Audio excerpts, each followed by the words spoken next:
தமிழ்நாடு சட்டப்பேரவை கூட்டத்தொடரின் இரண்டாவது நாள் அமர்வில் மறைந்த உறுப்பினர்களுக்கு இரங்கல். ஆர். நல்லக்கண்ணு, சட்டசபை முன்னாள் செயலாளர் ராமசாமி, பிரபல திரைப்பட தயாரிப்பாளர் ஆர். பி. சௌத்ரி, இயக்குநர் பாரதிராஜா மறைவிற்கும் இரங்கல் குறிப்பு வாசிப்பு.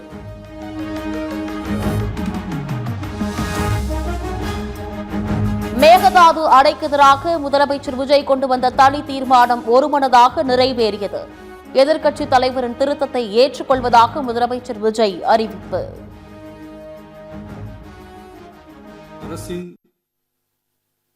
தனி தீர்மானத்திற்கு ஆதரவு கருத்து தெரிவித்து அனைத்து மாமன்ற உறுப்பினர்களுக்கும் எனது நன்றியை தெரிவித்துக் கொள்கிறேன். மாண்புமிகு எதிர்க்கட்சித் தலைவர் அவர்கள் பேசும்போது அரசின் தனி தீர்மானத்தில் ஒரு கருத்தை சேர்க்க கோரியுள்ளார். அது குறித்து கீழ்கண்ட கருத்தினை பேரவைக்கு தெரிவிக்க விரும்புகிறேன்.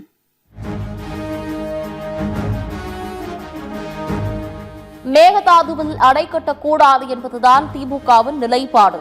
புதிய நடுவர் மன்றம் அமைக்க நடவடிக்கை எடுக்க வேண்டுமென எதிர்க்கட்சித் தலைவர் உதயநிதி பேச்சு. நம்முடைய தமிழ்நாட்டு விவசாயிகளுடைய வாழ்வாதாரத்தை அழிக்க முயற்சிக்கின்ற மேகதாது அணை கட்டப்படக்கூடாது அப்படிங்கறதா திராவிட முன்னேற்ற கழகத்துடைய உறுதியான நிலைப்பாடு. காவிரி நதிநீர்ல தமிழ்நாட்டுடைய உரிமை பறிபோக நாம ஒருபோதும் அனுமதிக்க கூடாது. மேகதாது அணை திட்டத்திற்கு எதிராக பேரவையில் கொண்டு வரப்பட்ட தீர்மானத்திற்கு அதிமுக முழு ஆதரவு. மேகதாதுவில் அணை கட்டும் பல்வேறு முயற்சியை அதிமுக அரசு ஏற்கனவே தடுத்துள்ளதாக எடப்பாடி பழனிசாமி பேச்சு.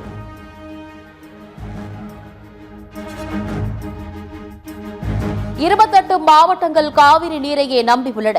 பாமக எம்எல்ஏ சௌமியா அன்புமணி பேச்சு. தமிழ்நாடு மின்மிகை மாநிலமாக உருவானது போன்று தண்ணீரிலும் தன்னிறைவு பெற்ற மாநிலமாக உருவாக வேண்டும்.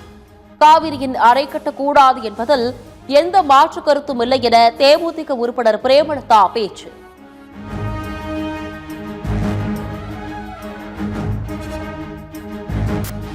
மக்களவை எதிர்க்கட்சித் தலைவர் ராகுல் காந்திக்கு பிறந்தநாள் வாழ்த்து தெரிவித்தார் முதலமைச்சர் விஜய். அனைத்து தரப்பு மக்களின் நலனுக்காக குரல் கொடுத்து வரும் ராகுல் காந்தி பொது வாழ்வில் சிறப்புடன் பணியாற்றிட வாழ்த்து.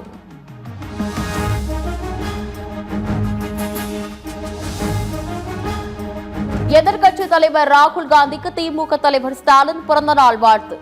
ஆரோக்கியமும் மகிழ்ச்சியுடனும் வாழ வாழ்த்துவதாக எக்ஸ் தளத்தில் பதிவு.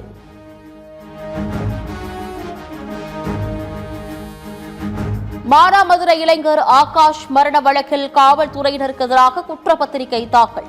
காவல் ஆய்வாளர் உட்பட 6 பேர் மீது குற்றப்பத்திரிகை தாக்கல் செய்த சிபிசிஐடி நடவடிக்கை. தங்கம் மற்றும் வெள்ளி விலை இன்று அதிரடியாக சரிவு. தங்கம் விலை சவரனுக்கு 3040 ரூபாய் குறைந்து ஒரு சவரன் 1,08,560 ரூபாய்க்கு விற்பனை. வெள்ளி விலை கிராமிற்கு 15 குறைந்து 1 கிராம் வெள்ளி 255 நிர்ணயம்.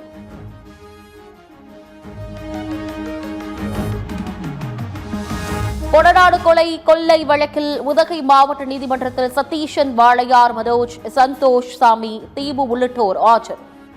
புதிய அரசு தரப்பு வழக்கறிஞர்கள் நியமனம் செய்ய கால அவகாசம் கோரப்பட்டதால் வழக்கு ஜூலை மாதத்திற்கு ஒத்திவைப்பு.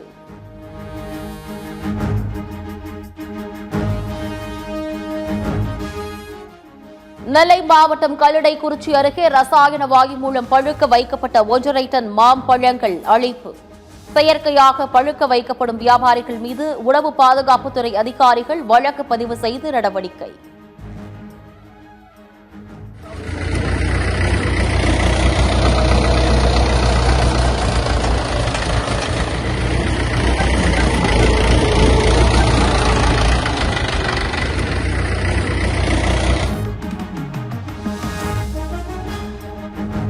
தனியார் உணவகங்களுக்கு அம்மா உணவகத்தில் தயாரிக்கப்படும் இட்லி விற்பனை செய்யப்பட்டதாக எழுந்த புகார். கோவில்பட்டி அம்மா உணவகத்தைச் சேர்ந்த 2 ஊழியர்கள் பணி நீக்கம்.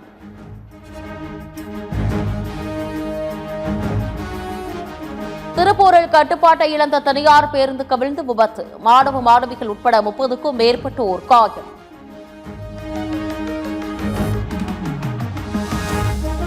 நெல்லை மாஞ்சோலை ஊத்து தேயிலை தோட்ட பகுதியில் மூதாட்டியை தாக்கிய காட்டெருமை. பலத்த காயங்களுடன் காட்டுப்பகுதியில் தவித்த மூதாட்டியை தீப்பந்தம் ஏந்தி மீட்டு மருத்துவமனைக்கு அனுப்பி வைத்த வனத்துறையினர்.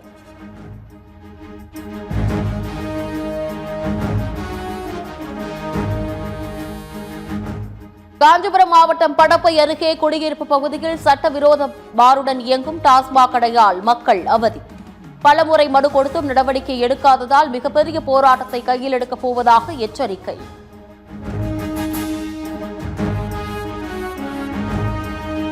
சீர்காழியில் குடிநீர் குழாய் பதிக்க 10 ஆண்டுகள் வளர்த்து வந்த புங்கமரம் வெட்டப்பட்டதால் அதிருப்தி. ஜேசிபி இயந்திரத்தை சிறைபிடித்து முற்றுகையிட்ட சமூக ஆர்வலர்கள்.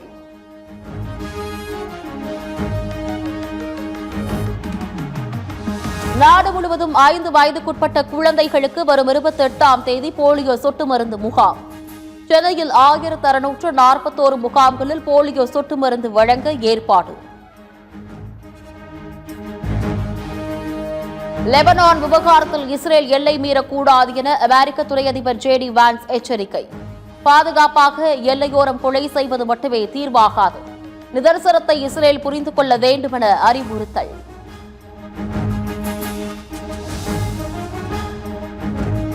போரால் பாதிக்கப்பட்டுள்ள ஈரான், லெபனான் நாடுகளுக்கு மனிதநேய உதவிகளை வழங்குவதாக சீனா அறிவிப்பு.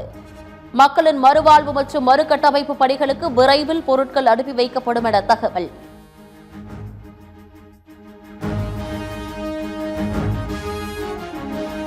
அமெரிக்காவின் வடக்கு இல்லினாய்ஸ் மாகாணத்தில் சூறையாடிய பெரும் புயல். அசுர வேகத்தில் வீசிய காற்றில் சரக்கு ரயில் தடம் புரண்டு விபத்து.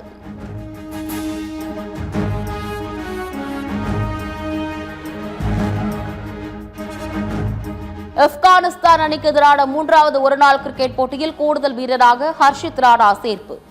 முழங்கால் காயம் காரணமாக T20 உலகக்கோப்பை தொடரை தவறவிட்ட நிலையில் இந்திய அணியில் சேர்க்கப்பட்டதாக BCCI அதிகாரப்பூர்வ அறிவிப்பு.